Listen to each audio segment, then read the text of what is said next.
ये क्वेश्चन, इसमें 2-3 क्वेश्चन दिया हुआ है। अभी आपको हमने सब चीज़ बताया है, आई बात समझ में। इसमें सब हमने मैक्सिमम क्वेश्चन आपको बताए ही हैं। जैसे देखिए हमने कहा है, पहला बात यही बताए हैं, पहली बात लिखा है सभी वृत्त होते हैं, क्या होते हैं, सर्वांग सम होते हैं कि समरूप होते हैं, क्या होते हैं, ये होते हैं समरूप होते हैं। हो गया, पहले में क्या भराएगा, समरूप भराएगा।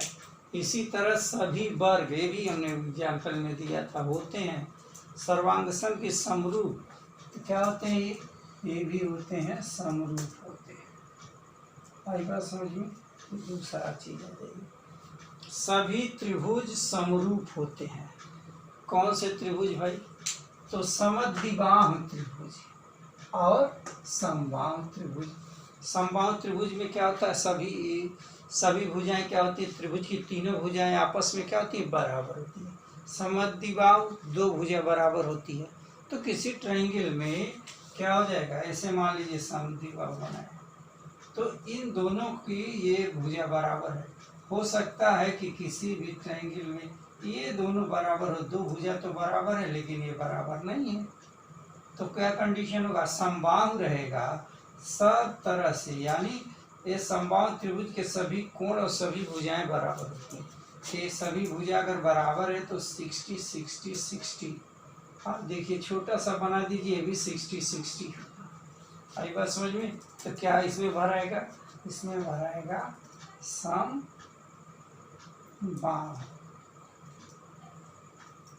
समबाहु त्रिभुज भराएगा। अब देखिए इसमें लिखा है भुजाओं की समान संख्या वाले दो बहुभुज समरूप होते हैं यदि, क्या क्या होता है, दो चीज दिया हुआ है, उनके संगत कोण, उनके संगत कोण, अभी बताया था इसको, उसके संगत कोण क्या होते हैं, बराबर होते हैं, तो यहाँ पे भराएगा बराबर, ठीक है। और दूसरा है उनकी संगत भुजाएं क्या होती हैं, समानुपाती होती हैं, समानुपाती।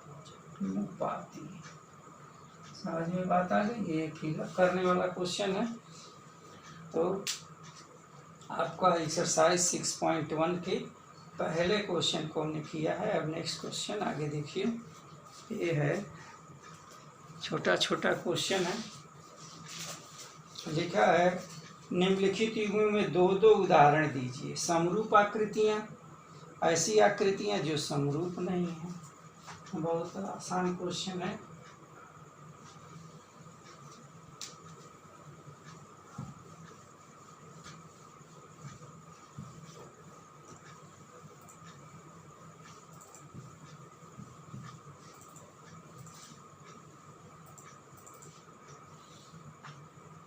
निम्नलिखित युग्म के दो दो भिन्न भिन्न उदाहरण दीजिए। क्वेश्चन नंबर दूसरा इसी एक्सरसाइज का है।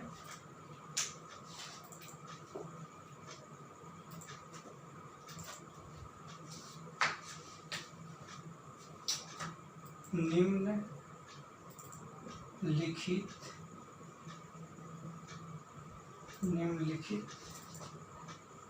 युग्मों के दो भिन्न भिन्न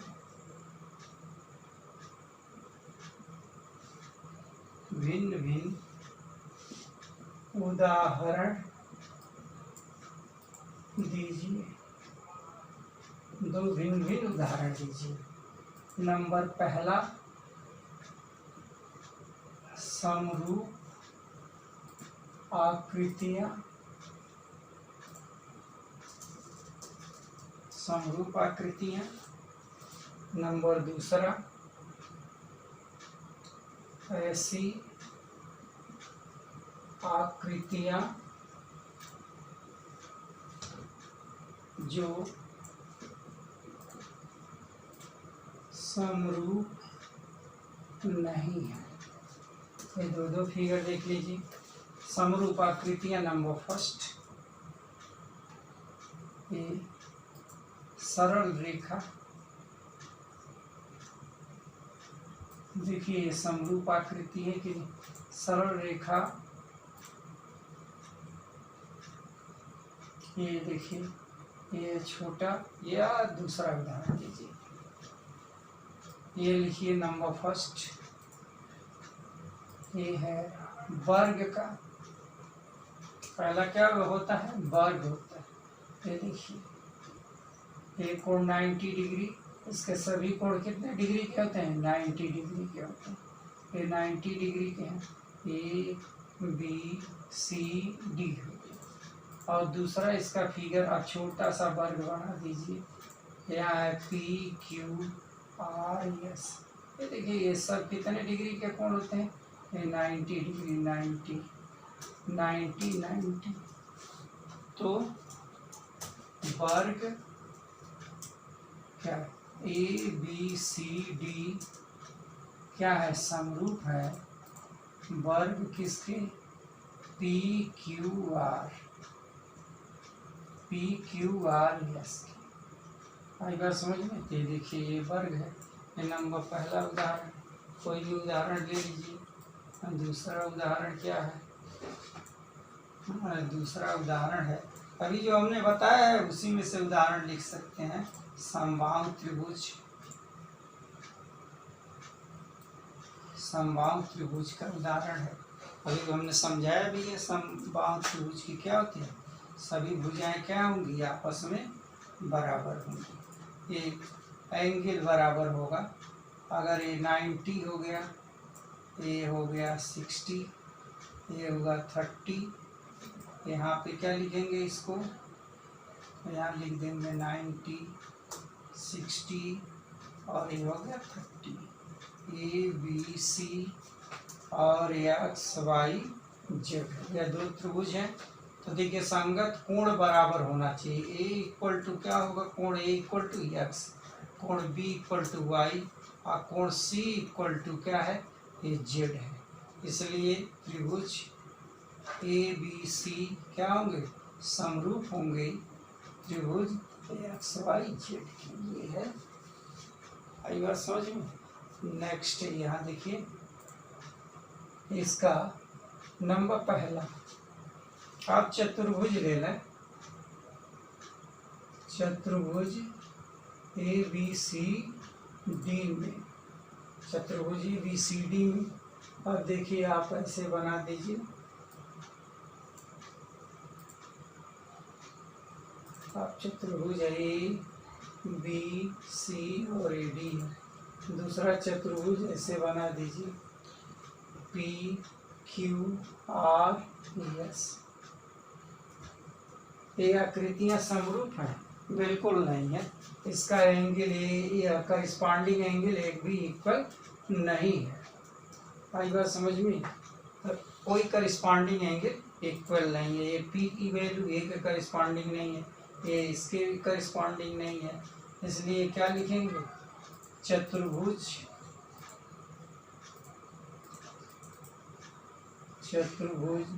ए बी सी डी तथा चतुर्भुज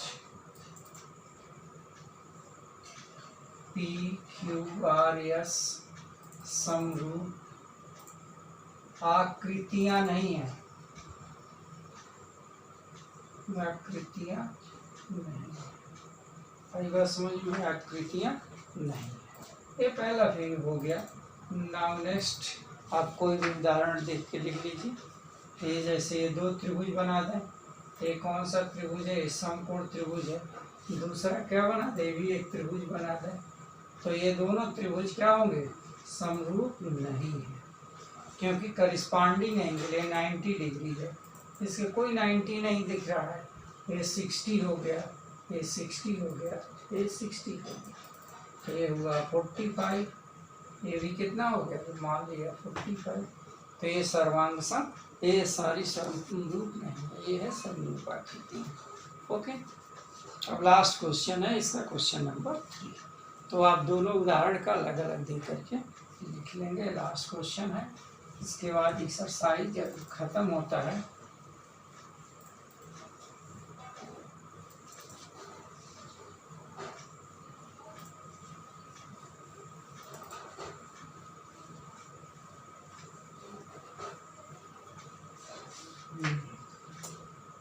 अब देखिए तीसरा क्वेश्चन। तीसरा, बताइए कि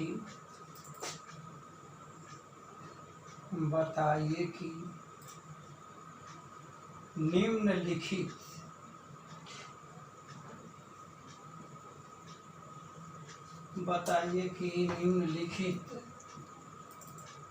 चतुर्भुज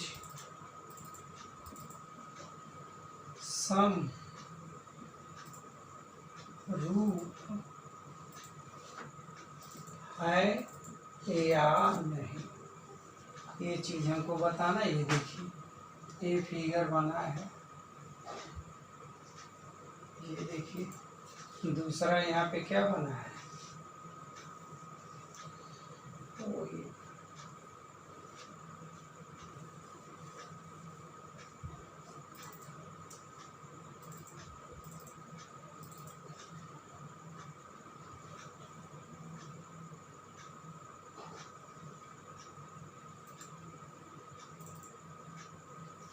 तो यह दिया है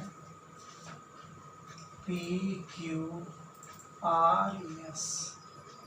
1.5 cm, 1.5 cm, 1.5 cm, 1.5 cm। ये है 3 cm, 3 cm, 3 cm, 3 cm, ABCD, ये ट्रायंगल कितने का है, ये सब 90 डिग्री के।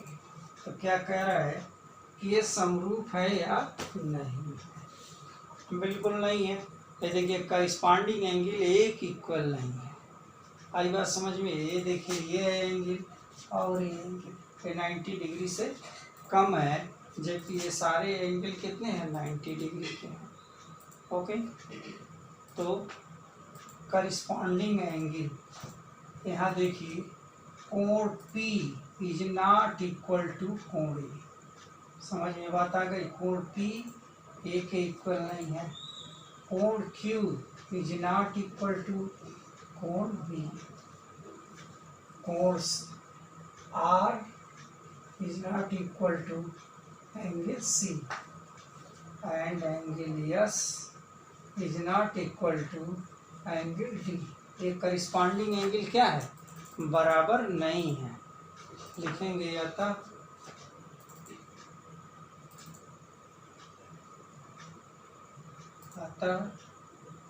चतुर्भुज PQRS तथा चतुर्भुज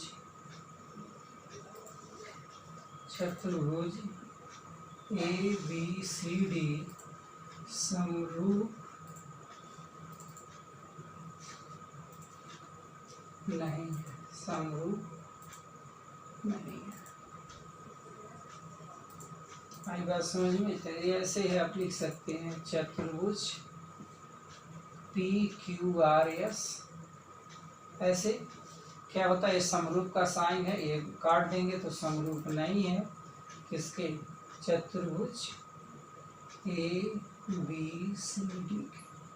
तो ये हो गया आंसर। इस तरह से आपका एक्सरसाइज 6.1 खत्म होता है। सिर्फ हम किसके बारे में बताए हैं, हम समरूप के बारे में बताए हैं। इस एक्सरसाइज में हमको समरूप पढ़ना है। सर्वांग सम जो पढ़ाया गया वो त्रिभुज की सर्वांग समता सब क्लास 9th में पढ़ाया गया है। ओके, इसके बाद से हम कराएंगे आप लोगों को थेल्स प्रमेय, बहुत इंपॉर्टेंट प्रमेय है। थेल्स प्रमेय है, थेल्स का कन्वर्स है, पाइथागोरस प्रमेय है। ये बहुत बड़ा चैप्टर है, आएगा समझ में। इसलिए इसको आप ध्यान से पहले दिन से ही पढ़ना शुरू करें, तभी बात समझ में आएगी। नहीं तो हम जब 2 एक्सरसाइज आगे बढ़ जाएंगे तो आप पहला एक्सरसाइज नहीं जान पाएंगे, तो क्वेश्चन करने में बहुत दिक्कत होगी। ठीक है, तो आप त्रिभुज हेडिंग डाल करके जो हमने डेफिनेशन बताया है, जैसे क्वेश्चन कराया है, आप क्वेश्चन करें। ठीक है, ओके स्टूडेंट, थैंक यू।